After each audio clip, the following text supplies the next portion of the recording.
Was it worth the wait?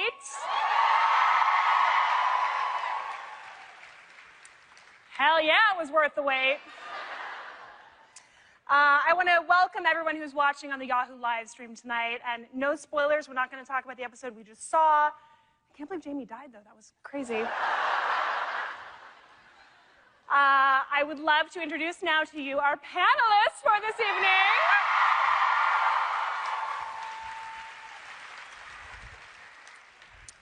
Up first, the woman who started it all, and her mind is an international treasure, Diana Gabaldon.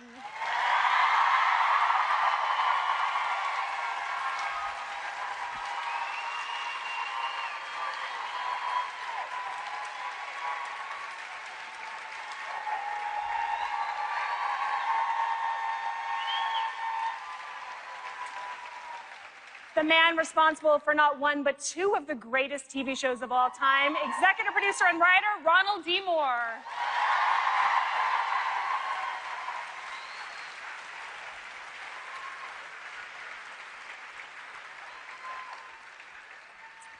The man who's giving Tatiana Maslany a run for her Emmy-worthy multiple character acting snuff, Tobias Menzies.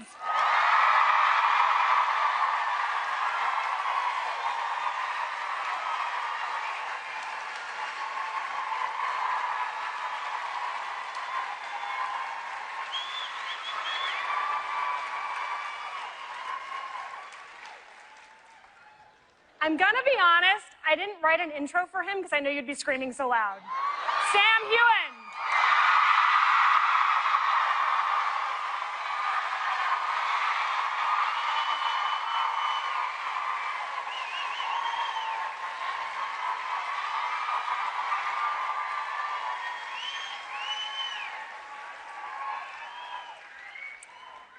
And one of my favorite people I've ever met in this job, who is so gorgeous both inside and out. I'm pretty sure she's like an otherworldly entity that's just visiting for a while. Katrina Balfe.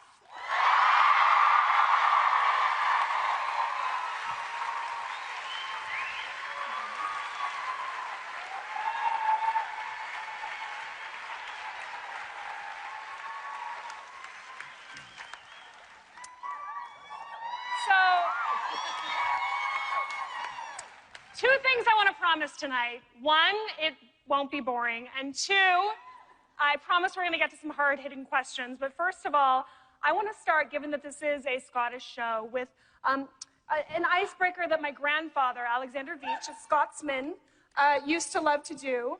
It's a drinking game. Yes. Oh, yeah. Yes. Oh, thank God. It's a drinking game called Ne'er Have I E'er. Yeah. Now, you have water bottles, and you can choose to play with water. Yeah, no. Okay. Or we have some official Outlander whiskey.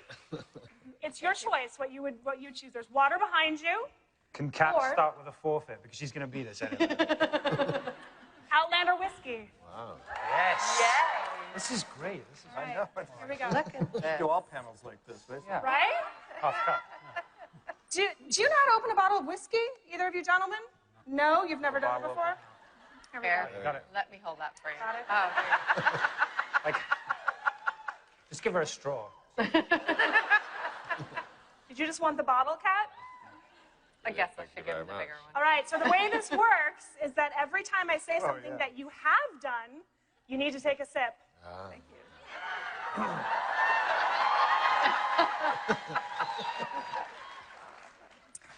Up first. So watching you. I have never worn a kilt off the show. So do we drink or not? If you have not. If you have, no, if you have done it, you drink.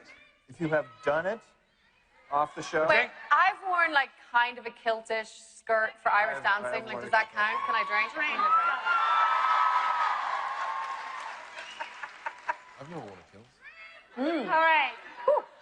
So the rule is if you have done it, you drink. Okay. Ne'er have I e'er cried at something a fan said to me or sent me. Cried. I swear there was a letter that I cried at. I'm still confused. Do we drink? You've drink. done it. This You is a drink. double The negative. answer is to drink. Let's see. Nair Havaer played a prank on a co-star or co-worker.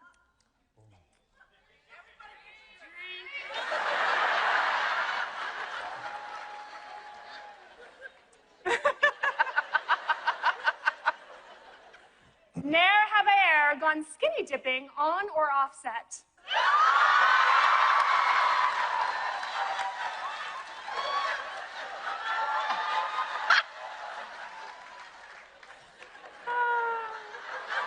This is really good. By the way, Sam's big gulp there, you'll see that was a little bit of a spoiler alert for something that happens a few episodes down the road. That's what they were talking about. Yeah. Yeah, that's the one I meant. Okay. Nair Havaer screwed up a scene by laughing. Oh, God. Slanchaba. Yeah, finish it. Nair Havaer caused someone else to screw up a scene by laughing.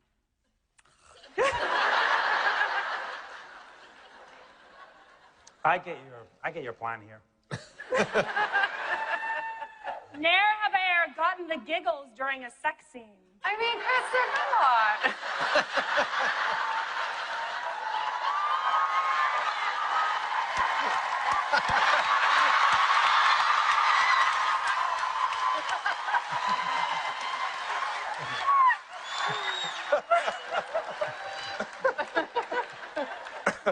Spoiler alert. Nair Havaer been a part of a TV show whose second half of the season was kept from fans unfairly.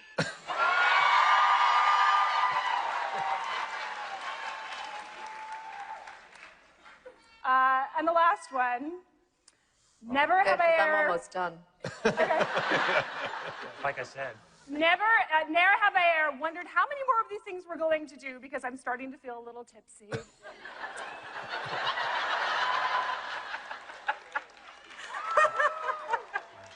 All right, so now that we have you liquored up, What was that? this first question is for Kat and Sam. I'm curious because, you know, the fans have responded so well to your chemistry. Was there a moment that you knew that the chemistry was going to work? And when was that moment? Am I supposed to drink now or? You can keep drinking after every question. Oh, It makes great. it more fun that way. I definitely think from the moment that I met Sam, when we had our chemistry test, which I always think is quite a funny name. Like, do they have a barometer in there? I mean, they're like, yes, you've passed the 50 mark. No, but I walked in and he, you know, he was obviously had already been cast, and I was quite nervous, and I think I might have been running a little bit late. And he just immediately put me at ease, and we had a really, I don't know, we had a really 2 good scenes, and we really got into it, and I think from that moment I was just like, oh, he's such a cool guy. Like I don't know, it was really good. So I thought, well, if this works, then this will be really fun. I remember there was a moment I put you in a bear hug and I felt like you were really pissed at me. I think actually, I tried to move your arms, and you inadvertently punched me in the face. I remember thinking you were going to punch me back, and I thought, this is the start of a beautiful relationship. And then maybe filming, shooting-wise, I think the scene where I find you next to the burn and take you back to the Highlanders, and it just, we'd shot stuff before that, but I felt there was like this, I don't know, this kind of interesting dynamic between us.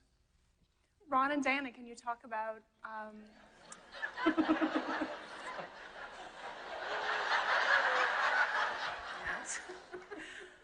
just the casting of the two of them and what you felt? What was the moment for you that you knew that it was going to work between the two of them? I know Sam was cast first, correctly. Is that correct? Yes? Yeah. I think when we saw the tapes of each of them, we sort of knew right away, oh my God, that's them. That's Claire, that's Jamie. And then you kind of hold your breath, and is this going to work? And you put them in the room together, and you saw the tape. And it was just kind of immediate, but it was just a lot of holding your breath and seeing if it was going to work out. It was, yeah. Yeah, no, I got the tapes, ex post facto and so forth. But I was astonished on both occasions, when I saw Sam. It took 10 seconds, literally. First 5 seconds where he doesn't look anything like his photos. He looks much better. And,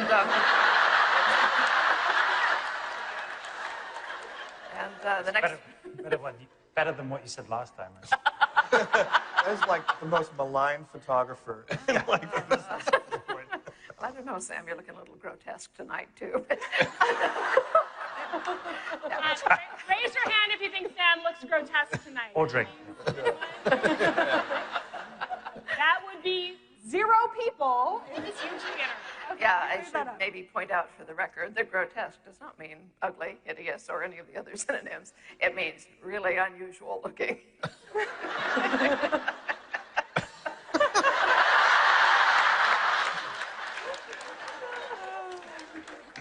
I'll start putting that in the scripts. Yeah.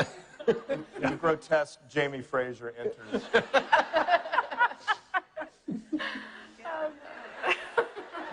No, it was just about that fast when I saw the chemistry test between them as well.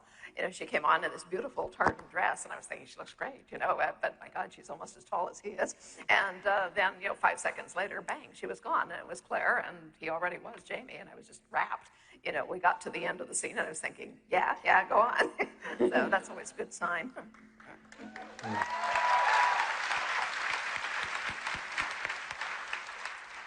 Tobias, you are so good in both roles.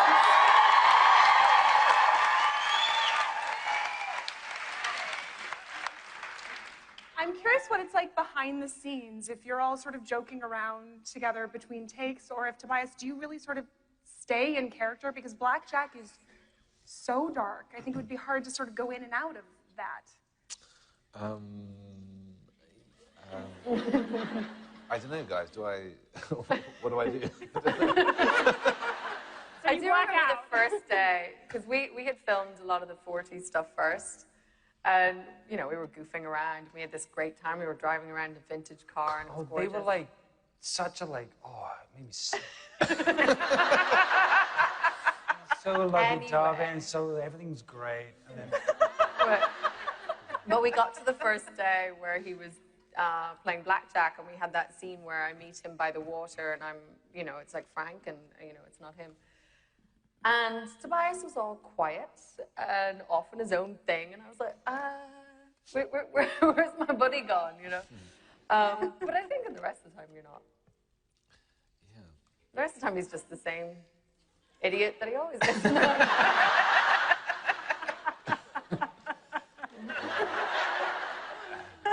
It's my publicist. You paying me? Yeah. Really expensive. Yeah. Ron and Dan, I know, there are a lot of dark scenes that are coming up for the second half of the season. What can you tell us about that, and do you think that it is a darker arc than we've seen in the first 8 episodes? Let me ask, how many of you have read the book?